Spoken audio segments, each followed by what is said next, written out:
भगवान श्री कृष्ण का जन्म कैसे हुआ, ये बात हम सभी जानते हैं। लेकिन भगवान कृष्ण की मृत्यु कैसे हुई थी, उनके शरीर का दाह संस्कार किसने किया, इन सवालों के जवाब शायद ही आपको पता होंगे। तो आज हम आपको बताने जा रहे हैं कि आखिर भगवान होते हुए भी श्री कृष्ण की मृत्यु कैसे हुई। पुराणों में मान्यता है कि भगवान कृष्ण का जन्म 3112 ईसा पूर्व हुआ था।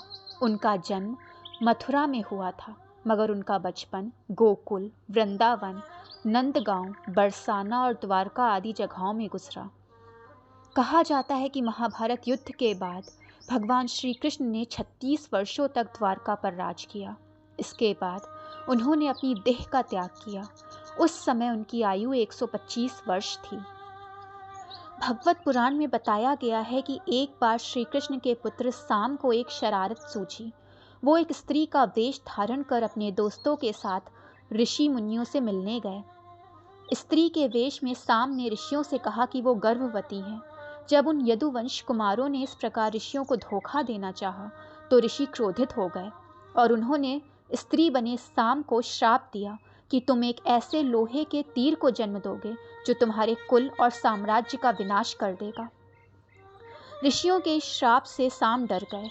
उन्होंने ये सारी घटना जाकर उग्रसेन को बताई, जिसके बाद उग्रसेन ने साम से कहा कि वो तीर का चूर्ण बनाकर प्रभास नदी में प्रवाहित कर दें। इस तरह उन्हें श्राप से छुटकारा मिल जाएगा। इसके बाद साम ने ऐसा ही किया। साथ ही उग्रसेन ने यह भी आदेश दिया कि यादव राज्य में किसी भी प्रकार की नशीली सामग्रियों का ना तो उत्पादन किया जाएगा और ना ही बांटा जाएगा। इस घटना के बाद द्वारका वासियों ने कई अशुभ संकेतों का अनुभव किया, जिसमें सुदर्शन चक्र, शंख, रथ और बलराम का हल अदृश्य हो जाना शामिल है। इसके अलावा वहां अपराधों और पापों में बढ़ोतरी होने लगी।